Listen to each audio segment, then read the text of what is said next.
Hello नमस्कार.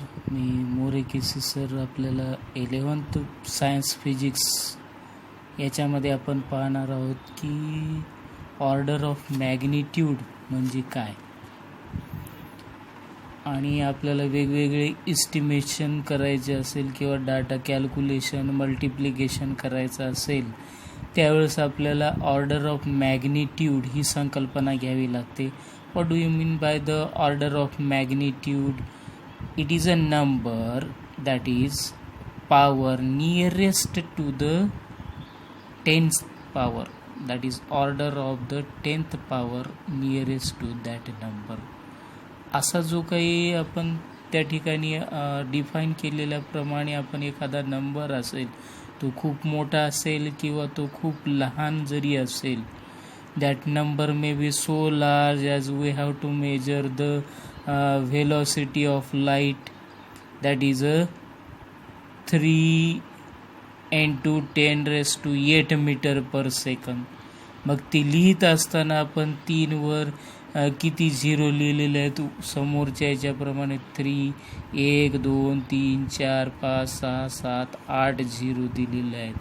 मग या ठिकाणी याचा ऑर्डर ऑफ मॅग्निट्यूड म्हणजे काय सांगता येते की that number of power which is near to the 10 power near to the 10 decimal system आपण त्या ठिकाणी यूज करून काय करत आहोत, 3 गुणिले 10 रेस टू 8 मीटर पर सेकंद. ही जर संख्या लार्ज असल्यामुळं आपल्याला या पद्धतीनं रिप्रेझेंट करता येते.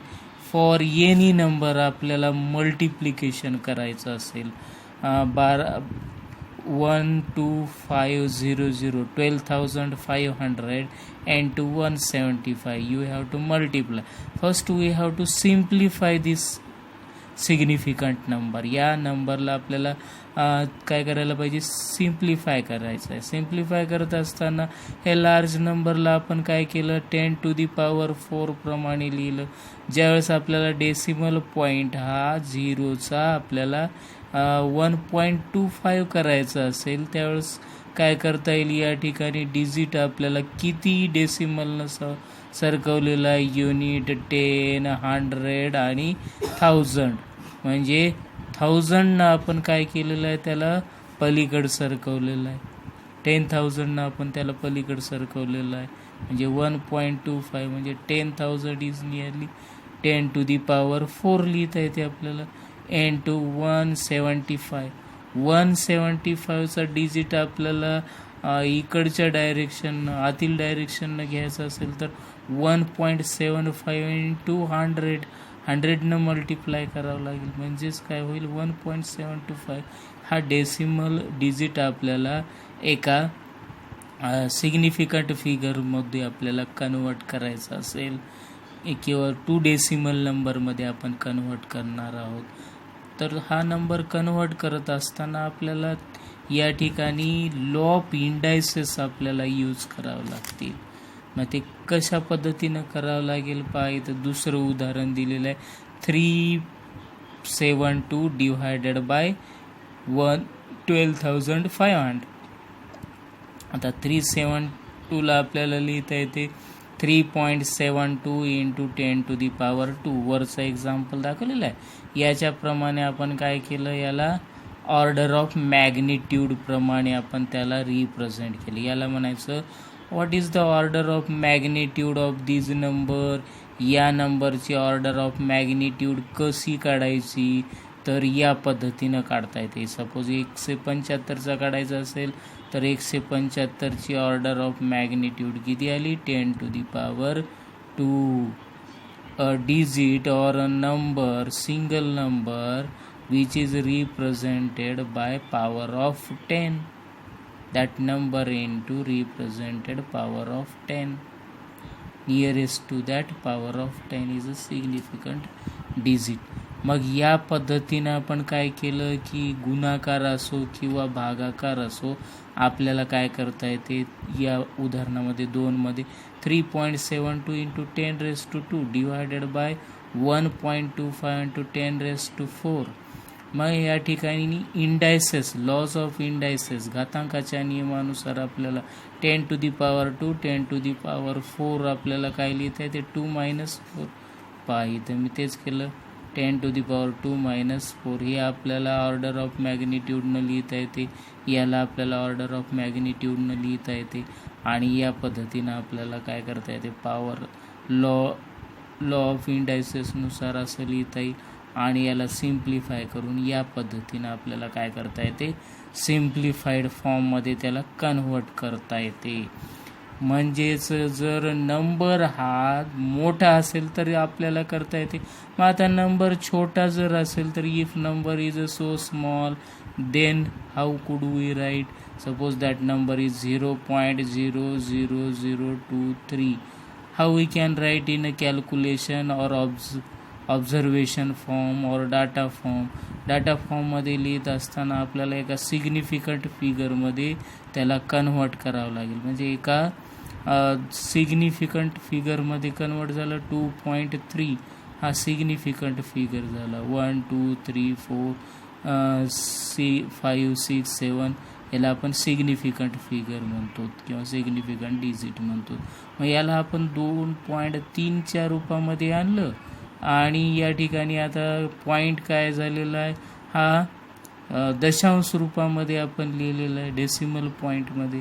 हा पॉईंट किती शून्याच्या नंतर आहे, 1 2 3 4, म्हणजे 10 काय होईल, -4. मायनस केव्हा वापरता येईल, ज्यावेळेस नंबर असतील त्यावेळेस 10 to the power -4. लार्ज ज्यावेळेस असेल त्यावेळेस 10 to the power +2 और +4. म्हणजे पॉझिटिव्ह लार्जच्या वेळेस वापरायचं आणि स्मॉलच्या वेळेस निगेटिव्ह नंबर वापरायचा, जेणेकरून आपल्याला काय करता येते, त्याचा ऑर्डर ऑफ मॅग्निट्यूड काढता येईल. याचा ऑर्डर ऑफ मॅग्निट्यूड किती आला, 10 - 4 is a order of magnitude. So this method, a number is written as a product of a number between 1 and 10 and a number which is power of 10, right? That number we can write approximately, that is positive number of 10 represents the large magnitude, and negative indices represent a small magnitude. As we have to see here, negative small value, positive that is a large value, positive large value, this is a negative. Okay,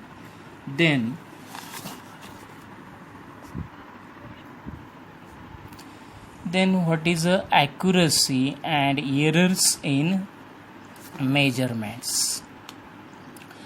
We know that the physics is a science based on observations and experiment. आपण वेगवेगळे प्रकारचे experiment आणि त्याचा जो काही observations आलेला आहे, जी माहिती, उदाहरणामध्ये आपण लांबी, रुंदी, उंची, त्याचा लेंथ, टाईम, हे ज्या काही गोष्टी आपण मेजरमेंट करतो, त्या मेजरमेंट करणाऱ्या गोष्टी किती तंतोतंत करेक्ट असतात त्याला आपण ॲक्युरसी म्हणतो.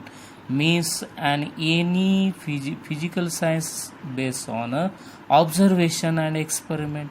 Observation of various physical quantity which measures during experiments such as atmospheric pressure, length, time and velocity, isn't it? Then the accuracy is how close a measurement is to actual value of physical quantity. म्हणजे तंतोतंतपणा जो की जे आपण मोजमाप केलेलं आहे ते मोजमाप किती जवळपास व्हॅल्यू पर्यंत आलेलं आहे. उदाहरणामध्ये आपण काय केलं की लांबी मोजण्यासाठी आपण काय केलं की मीटर स्केल घेतली आणि सेंटीमीटर स्केल घेतली. तीच लांबी आपण मीटर स्केलनं मोजल्यामुळं किती आलं, 4 सेंटीमीटर आलं. आणि जर स्केलनं आपण मेजरमेंट केलं, सेंटीमीटर स्केलनं मेजरमेंट केलं, ती आली 3.9 सेंटीमीटर. या दोघांमध्ये काय झालं, there is a still difference. So that 2 different value we have to getting. That 2 different value is nothing but the 3.9 is a more accurate value, but that is 4 centimeter and 3.9 centimeter. Both these two values are called or said to be a precise measurement. In that precise measurement we have to take different instrumental reading, आणि ह्या वेगवेगळ्या इन्स्ट्रुमेंटच्या साह्यानं आपण काय करू शकतो, मोजू शकतो. याच्याहून छोटा जर असेल तर आपण ज्याच्यामध्ये सेंटीमीटरचं मिलीमीटरमध्ये मोजतो, मिलीमीटरपेक्षाही स्मॉल मोजणारं ज्यावेळेस आपण एखादं स्केल वापरली तर त्याच्यामध्ये काय होऊ शकतो, 3.9च्या ऐवजी काय येईल, 3.87 येईल, 88 येईल. म्हणजे या पद्धतीनं ज्या रिडिंग्समध्ये काय होईल, देर इज अ आयडेंटिकल व्हॅल्यू, त्याच्यामध्ये वेगवेगळे आयडेंटिकल व्हॅल्यू त्या ठिकाणी येतील, आणि त्यामुळं काय होईल की वेगवेगळ्या प्रिसाईज व्हॅल्यू त्या ठिकाणी तयार होतील. म्हणजेच सांगायचं की आपल्याला जो काही गोल करायचा आहे किंवा observation should get, we have to accurate observations while performing experiment. We have to note down that readings. आपण काय करतो की त्या रीडिंग नोट डाऊन करतो किंवा लिहितो आपण. त्या रीडिंग आपल्याला कशा असल्या पाहिजे की मोर ॲक्युरेट असल्या पाहिजे. आणि ह्या मोर ॲक्युरेट रीडिंग कशावर अवलंबून आहेत, तर या ठिकाणी फॉलोइंग्स डिफरंट रिझनवर ते अवलंबून आहे. एक म्हणजे आपलं क्वालिटी ऑफ इन्स्ट्रुमेंट यूज, आपण जो काही इन्स्ट्रुमेंट मोजमाप करण्यासाठी वापरत आहोत तो चांगल्या क्वालिटीचा असला पाहिजे, म्हणजे इन्स्ट्रुमेंट चांगला असला पाहिजे. आणि त्याचा लिस्ट काउंट म्हणजे सर्वात कमी किती मोजल्या जातो त्याला आपण लिस्ट काउंट असं म्हणतो. आता स्केलमध्ये आणि मीटर स्केलमध्ये सर्वात मोठं लिस्ट काउंट काय असेल, मीटर स्केलचा 1 सेंटीमीटर आणि सेंटीमीटर स्केलचा 1 मिलीमीटर. म्हणजे क्वालिटी कशामध्ये येईल की तुम्ही चांगलं कशामध्ये मोजणार, ज्यावेळेस छोट्या वस्तू असतील त्यावेळेस तुम्ही कशामध्ये मोजणार, सेंटीमीटरमध्ये मोजणार. आणि हे सुद्धा महत्त्वाचं आहे क्वालिटी ऑफ इन्स्ट्रुमेंट, लक्षात. त्यानंतर नेक्स्ट आपल्याला पाहिजे skill of person doing the experiment. म्हणजे एखाद्या वेळेस एखादा पर्सन जो एक्सपेरिमेंट परफॉर्म करतो तो किती चांगल्या पद्धतीनं तो मेजरमेंट करतो, त्याची स्किल कशी आहे त्याच्यावर सुद्धा अवलंबून आहे. आणि दुसरं म्हणजे तुम्ही जे मेथड यूज करता त्या मेथडवर सुद्धा मेजरमेंट अवलंबून आहे. कशा पद्धतीनं मोजमाप केलेलं आहे, कुठं धरून केलेलं आहे, कशा पद्धतीनं केलेलं आहे याच्यावर डिपेंड्स आहे. आणि तिसरं म्हणजे the method use for measurement. आणि चौथं म्हणजे external or internal factors affecting the result of the experiment. म्हणजे त्याच्यामध्ये काही घटक असतात, अंतर्गत घटक आणि बाह्य घटक सुद्धा अवलंबून असतात. जसं उदाहरणामध्ये आपल्याला टेम्परेचर आहे, हे बाह्य घटक आहे. बाह्य घटकामुळं टेम्परेचरमध्ये आता काही वेळेला काय होईल की रबर किंवा फॅब्रिक सारख्या वस्तू तुम्ही मोजणार, परत ते हिवाळ्यामध्ये मेजरमेंट करणार, त्याच्यामध्ये काही फरक येऊ शकतो. म्हणजे याला काय म्हणतो आपण, अफेक्टिंग घटक करणारे जे काही घटक आहेत या घटकावर सुद्धा काय असेल ते अवलंबून असेल. आणि पुढचं आपल्याला काय सांगता येईल की accuracy and error in measurement depends upon these 4 factors. आणि त्याच्यावरून आपल्याला काय करता येईल की इस्टिमेशन ऑफ एरर कसा काढायचा हा आपल्याला तो पाहता येतो. आणि आपल्याला एरर किती प्रकारचे आहेत हे सुद्धा आपल्याला त्याच्यावरून पाहता येईल. आता पाहूया की एरर इन मेजरमेंट. एरर कसा मेजरमेंट करता येते. एरर म्हणजे काय सांगता येते की fault measurements of physical quantity. कोणत्याही फिजिकल क्वांटिटीमध्ये जो एरर तयार होतो, फॉल्ट निर्माण होतो, त्या फॉल्टला आपण एरर प्रोड्यूस करतो. आणि हा एरर कशा पद्धतीनं प्रोड्यूस करतो आपण सेंटीमीटर स्केल आणि मीटर स्केलमध्ये पाहिलं. कारण त्याच्या साहाय्यानं आपण कमीत कमी किती मोजू शकतो आणि कमीत कमी मोजू शकत जेवढं मोजलेलं आहे तेवढंच कॉन्स्टंट एरर काय होईल, प्रत्येक रीडिंगमध्ये येत जाईल तो एरर. आणि त्याच्यामुळं त्याला आपण एरर हे 2 पद्धतीमध्ये काय केलं आपण कॅटेगरी त्याची पाडली, 2 पार्टमध्ये त्याची कॅटेगरी पाडलेली आहे एररची. एक जो आहे त्याला आपण सिस्टमॅटिक एरर म्हणतो आणि दुसरा जो आहे त्याला आपण रॅन्डम एरर म्हणतो.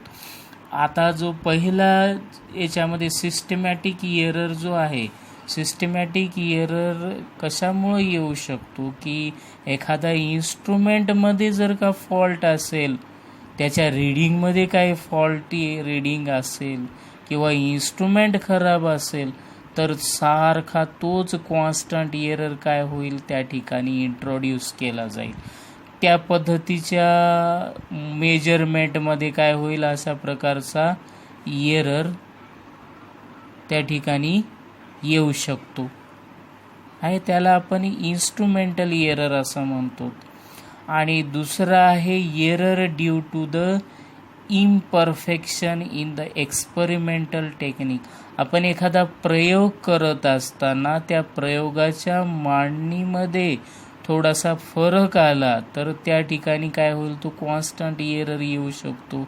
म्हणजे उदाहरणामध्ये आपण काय केलं की स्पीड मीटरचा काटा आहे, तो जर स्पीड मीटरचा काटा हा 0वर प्रॉपरली नसेल, घड्याळाचे आपण टाईम बरोबर सेट केलेला नसेल, तर घड्याळ काय दाखवेल, फॉल्टी टायमिंग दाखवेल किंवा फॉल्टी एरर त्या ठिकाणी येईल, करेक्ट नसेल. मग ह्या कशामुळं आलेला आहे, तो imperfection in the experimental technique याच्यामध्ये आलेला आहे.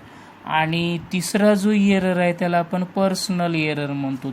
पर्सनल एरर म्हणजे स्वतःचा एरर, आपण जो काही स्किल वापरतो, आपले सेन्स ऑर्गन्स आहेत, त्याच्यामुळं जो काही एरर येऊ शकतो की आपण पाहतो एक आणि लिहितो ती एक, त्यामुळं काय होते की ऑब्झर्वेशन परफॉर्म करत असताना एकानं सांगितलेलं ऑब्झर्वेशन आपण त्या ठिकाणी वेगळंच काहीतरी लिहितो आणि त्याच्यामुळं काय येऊ शकतो, पर्सनल एरर त्या ठिकाणी येऊ शकतो.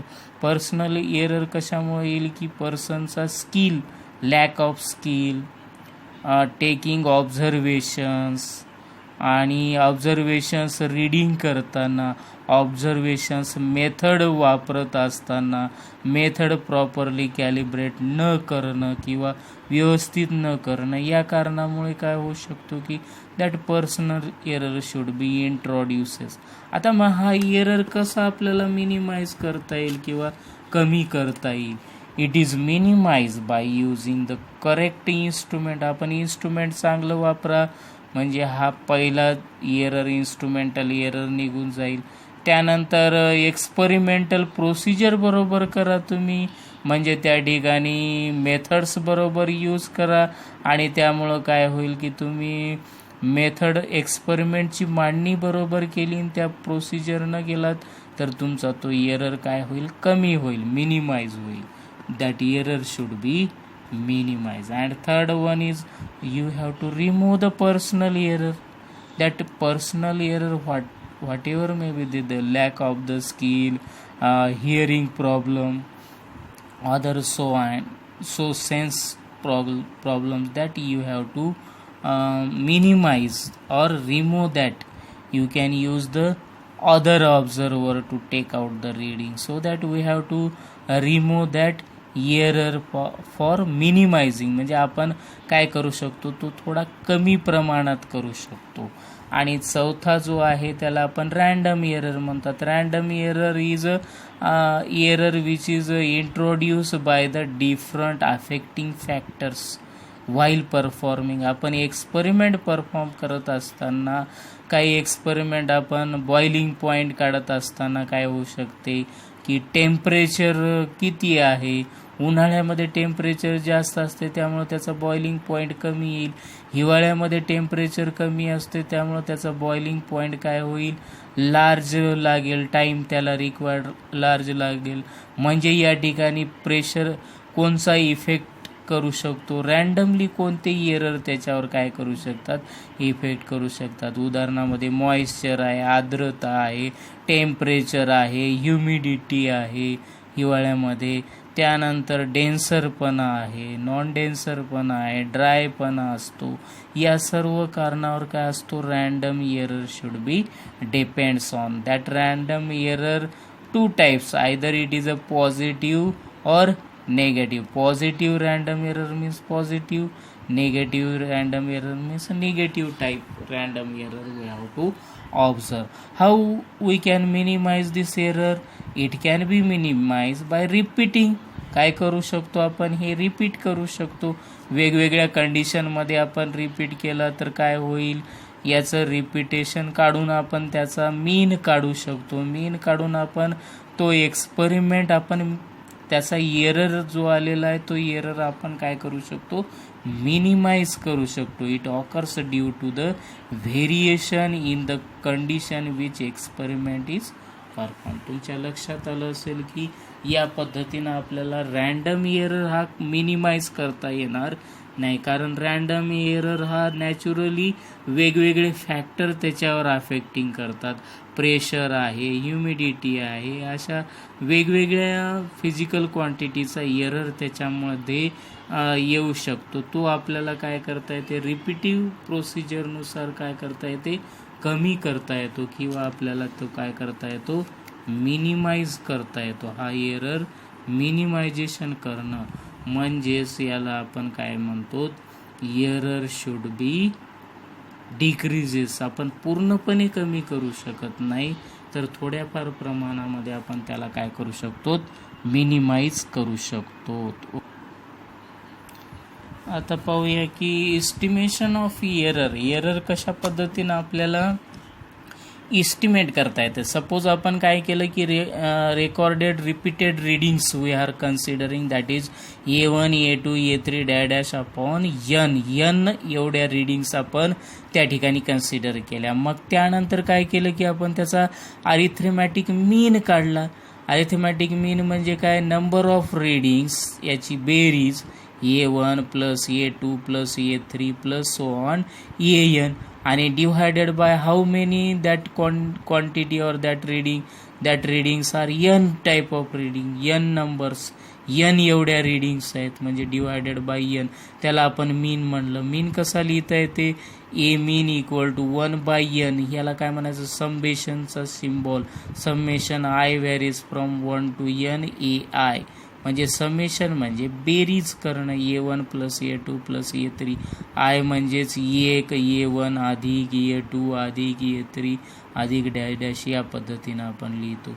तसंच आपल्याला काय करता येईल याच्यामध्ये, finding absolute error. Absolute error म्हणजे काय करता येईल की याचा जो काही मीन आलेला असेल, या मीनमधून आपण प्रत्येक रीडिंग A1 मायनस मीन करूया, म्हणजेच डेल्टा A1 येईल.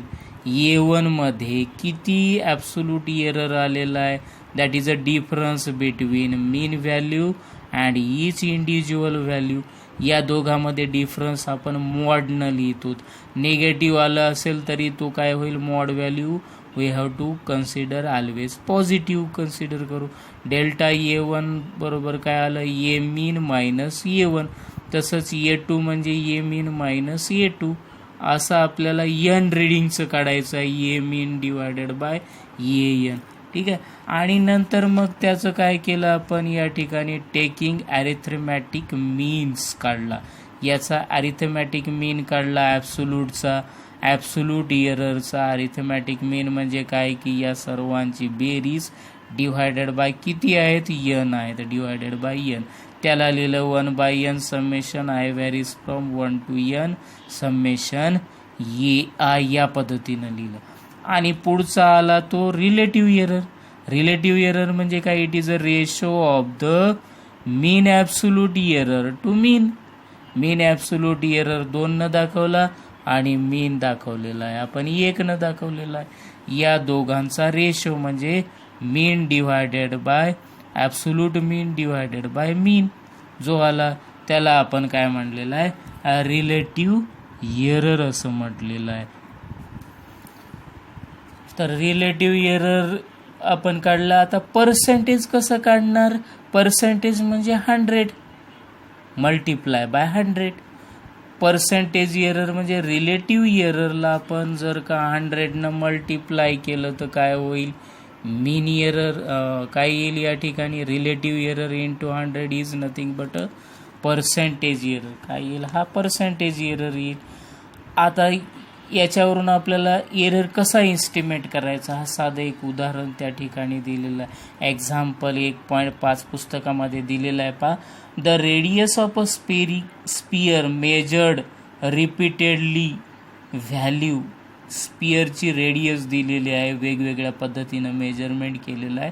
5.63 मीटर, 5.54 मीटर, 5.44 मीटर, 5.40 मीटर आणि 5.3 मीटर. आपल्याला काढायचं determine the most प्रोबॅबल value of radius and the mean absolute relative and percentage error आपल्याला त्या ठिकाणी फाइंड आउट करायचं. आता आपल्याला अरिथमॅटिक मीन म्हणजे माहिती झालं. अरिथमॅटिक मीन म्हणजे किती आहे त्याच्यामध्ये डाटामध्ये आपण किती रेडियस ऑफ स्पियर दिलेले आहे, ती 1, 2, 3, 4 आणि 5. इथं लिहिले आपण 5.63 अधिक 5.54 अधिक 5.44 अधिक 5.40 अधिक 5.35. याला 5नं डिव्हाइड केलं तर किती आलं, 5.472 आपल्याला त्या ठिकाणी व्हॅल्यू आली. आता मीन ॲब्सोल्यूट एरर सुद्धा असाच काढायचा आहे आपल्याला. 5.63 मधून 5.472 काढायचा आहे. बरोबर आहे. मीन म्हणजे आपण पाहिलं कशा पद्धतीनं आलेला आहे तो मीन, आपण पाहिलं डेल्टा ए1 रीडिंग कोणती आलेली आहे, 5.63 आणि त्याच्यातून आपण मीन काढला. याचा मीन अरिथमॅटिक मीन ए मीन व्हॅल्यू, ही मीन व्हॅल्यू आपण याच्यातून वजा केली, हे मॉडमध्ये लिहिलं.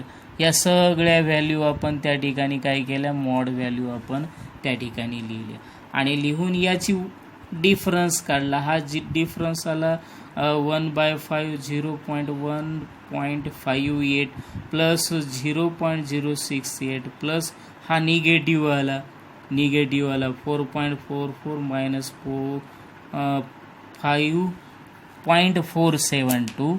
इथं काय याचं 0.472. मग याची वजाबाकी आली या ठिकाणी मायनस 0.0032 मायनस मॉड व्हॅल्यूमध्ये काय होईल, प्लस होईल. हे सुद्धा मायनस प्लस होईल, हे सुद्धा मायनस प्लस होईल आणि याची बेरीज करून किती आलं, 0.452. याची बेरीज करून या ठिकाणी आलं 0.452 डिवायडेड बाय 5 इक्वल टू किती आलं, 0.0904 मीटर. हा काय झाला तुमचा मीन ॲब्सोल्यूट एरर. आता तुम्हाला रिलेटिव्ह एरर या ठिकाणी काढता येईल. हा रिलेटिव्ह एरर कसा येईल त्या ठिकाणी पहा.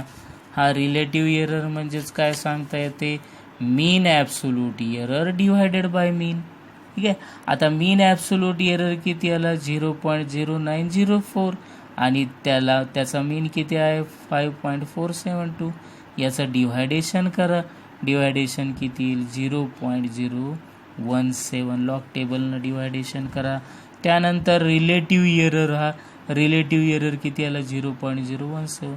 याचा पर्सेंटेज किती आलं, 100 मल्टिप्लाय केलं तर पर्सेंटेज आलं 1.7%. हा काय झाला तुमचा त्या ठिकाणी रिलेटिव्ह एरर या ठिकाणी आलेला आपल्याला पाहता येईल. अशा प्रकारे आपल्याला प्रॉब्लेम याच्यावर इस्टिमेशन ऑफ एरर्सद्वारे आपल्याला प्रॉब्लेम काय करता येतात, सॉल्व करता येतात. ठीक आहे.